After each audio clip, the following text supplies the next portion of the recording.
This is session 2 of Facing the Enemy. And yesterday we were saying how far from being a stupid buffoon character, the devil is actually an extremely clever, extremely cunning creature. And he can present things to us that make them look like they're the good thing to do. Might sound like we're in a bit of a hopeless situation when it comes to trying to please God and not fall for the enemy's tricks. But the good news is that Jesus came into the world to deal with this situation. We look at the beginning of creation. God created and he saw that it was good. And then he put humanity in a place to care for his creation. But we know that Satan managed to divert that by getting Adam and Eve to rebel. And so creation went into chaos. But God chose to redeem his creation. And again, he chose human beings to be a part of that redemption. And of course, Jesus was very central to the plan. This began at Jesus' birth. He left the glory of heaven and came into the midst of a sordid world. And the picture of his birth in a dirty animal shelter is very symbolic of that. When Jesus began his teaching ministry, he began in Capernaum, which is in Galilee. And this was a place where the best of scholars were. It was a very scholarly place. And so Jesus began his teaching amongst the best scholars of the time. In Mark 1:22, it tells us, the people were amazed at his teaching because he taught them as one who had authority, not as teachers of the law.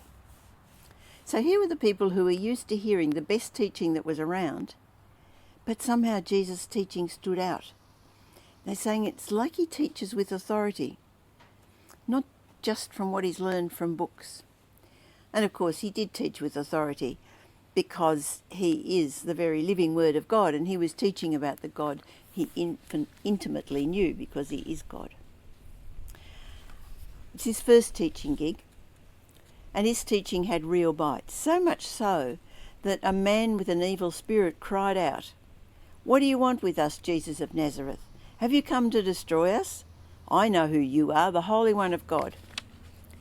Jesus ordered the spirit to leave him, and it did. And this is what amazed people even more. They're saying, not only does his teaching have this amazing authority, but we see the authority in action.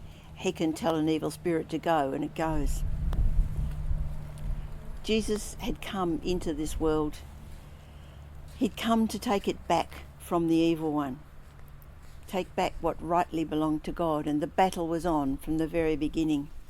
This evil spirit recognised the power of God, and that's what it was challenging when Jesus began this teaching. Now, of course, Satan had already tried to derail Jesus' ministry by the temptations in the wilderness. Satan tried to get Jesus to do things his way, not his Father's way. And in fact, the last temptation was, look, Jesus, I'll give you everything you've come for. I'll give you the world if you'll just bow down and worship me.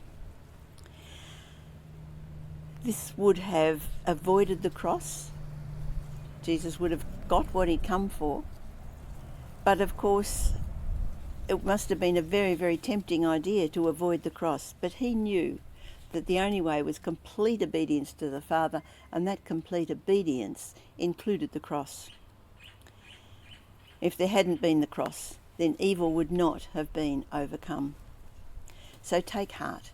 We have the power of God on our side. Fear